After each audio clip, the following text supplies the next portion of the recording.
আইন শৃঙ্খলা পরিস্থিতি ব্যাপারে এই আপনারা যদি দেখেন স্বাধীনতা আমরা হয়েছি কত 53 বছর না, এই 53 বছরেই আমাদের মনে হয় কোনো মিডিয়া এরকম লেখে নাই এই বছর আইন শৃঙ্খলা পরিস্থিতি খুবই ভালো, এরকম কিন্তু কোনো সংবাদ আমাদের মনে হয় কোনো সাংবাদিক, যেহেতু আমি নিজে একসময় সাংবাদিকতা করছি, আমিও মর্নিং নিউজে ছিলাম, আমরাও কোনো দিন করি নাই।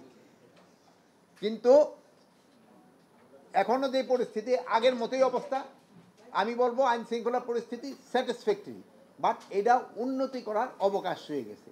কিন্তু এখন হলো কি, যেমন আগে হতো কি, যেমন ধরেন গতকালকের যে ইসের ঘটনাটা, এই যে বনশ্রীতে, এটা হয়তো আমাকে জানতে জানতে 2 দিন সময় লেগে যেত, কিন্তু এখন হলো কি এটা সাথে সাথে ঘটনা জেনে যায়। এই জন্য আমরা ভাবতেছি যে বুঝি আইন শৃঙ্খলা পরিস্থিতি বুঝি একটা খুব বড় ধরনের কোনো রকম হয়ে গেছে। এই ছোটোখাটো ঘটনা এটা সব সময় আগেও ঘটছে, এখনও এই যে 2-1 দিন আগেও ঘটছে, এবং ভবিষ্যতে যেন না ঘটে এই জন্য আমরা কী কী ব্যবস্থা নেওয়া যায় এই ব্যাপারে আমাদের আলোচনা হয়েছে। যে আমরা চাই না যে এই ধরনের একটা ঘটনা ঘটুক। এখন তাদের নির্দেশনা দিয়েছি, আপনারা আজকে রাত্রে দেখবেন যে তাদের অ্যাক্টিভিটিস অনেক বেড়ে গেছে, আমাদের আইন শৃঙ্খলা বাহিনীর অ্যাক্টিভিটিস।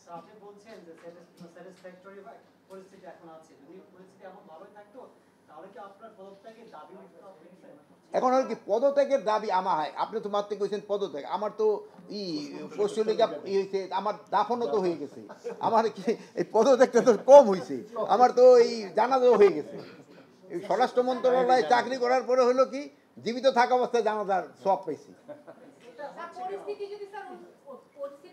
আপনার পরিচয় দেন আস্তে। হ্যাঁ,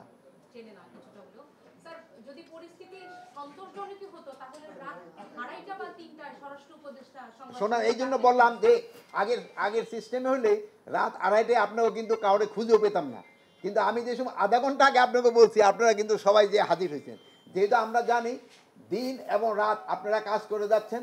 আর আমি এইটুকু আপনাদের বোঝানোর জন্য যে আমরাও দিনে রাতে সবসময় কাজ করে যাচ্ছি, যে খালি এই স্বরাষ্ট্র উপদেশটা শুধু দিনে ব্রিফ করে না, দরকার হলে সে রাত্রেও ব্রিফ করে। যেমন আপনারা রাত্রে কাজ, আমি ওই অন্য সব ভাইকে ধন্যবাদ জানাই যারা রাত্রে আধা ঘন্টা সময়ের ভিতরে কিন্তু গিয়ে হাজির হয়েছে।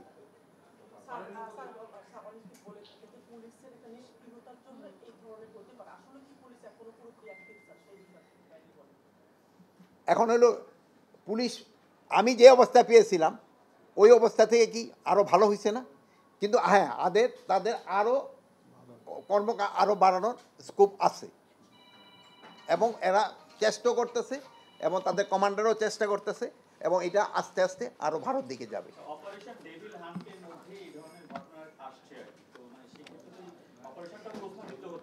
না না, অপারেশনটা তো শুনেন, ডেভিল হান্ট অপারেশনটা করা হয়েছে তো এই ধরনের ঘটনা ঘটলে এটা তাড়াতাড়ি অ্যাকশন নেওয়া যায়, এই জন্যই তো দেখান ওই যে যে রাজশাহীর যে ঘটনাটা ঘটছে, আপনি দেখুন সাথে সাথে কিন্তু 3 জনের অ্যারেস্ট করা হয়েছে, এবং যে ওসিরা মামলা নিতে বিলম্ব করছে তাদের কিন্তু আমরা আইনের আওতায় নিয়ে আসছি, তাদের আমরা সাসপেন্ড করে দিছি।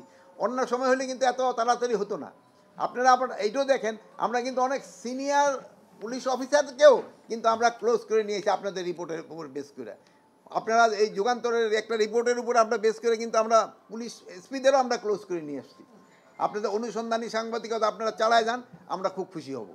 যে আর আপনাদের কাছে অনুরোধ করব, সত্যি ঘটনা আপনারা প্রকাশ করেন, আমরা যেন এই সত্যি ঘটনার সাথে সাথে যেন আমরা অ্যাকশন নিতে পারি।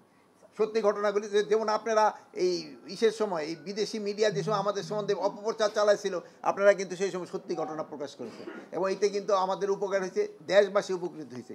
আমি এখনও আশা করব আপনারা সত্যি ঘটনা প্রকাশ করেন। অনেক সময় আছে 2-1টা রিপোর্ট একটু এক্সাজারেট হয়ে যায়, ওইটা যেন না হয়। ওটা হলে লোকজনের ভিতরে একটা অন্য রকমের রিপারকেশন হয়, যে সত্যি যে ঘটনাটা ওটাই বলেন।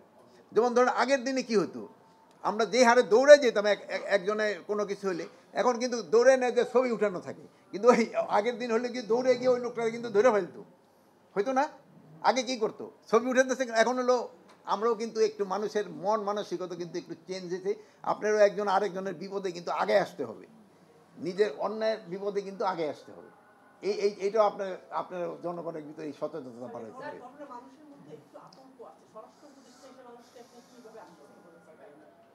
স্বরাষ্ট্র উপদেষ্টা হিসেবে আশ্বস্ত করার জন্যই তো এই আইন শৃঙ্খলা কমিটি নিয়ে আমি মিটিং করলাম এবং তাদের আমি একটা দিক নির্দেশনা দিয়েছি এবং তারা যেন এই সন্ধ্যার পরে থেকেই কাজ শুরু করে আপনারা এটা আপনারা সন্ধ্যার পরে থেকে এটা একটু টের পাবেন। সেনাবাহিনী স্যার মাঠে আছে স্যার, ম্যাজিস্ট্রেসি পাওয়ার দিয়েছেন স্যার, সেটা আসলে ঠিকভাবে ওয়ার্ক করছে কিনা স্যার, নাকি নামেই শুধু ম্যাজিস্ট্রেসি পাওয়ার? আপনার ব্যাখ্যাটা কি? আমার ব্যাখ্যা হলো যাকে যেই কাজ দেওয়া হয়েছে তারা সেইভাবে তাদের কাজটা করে যাচ্ছে।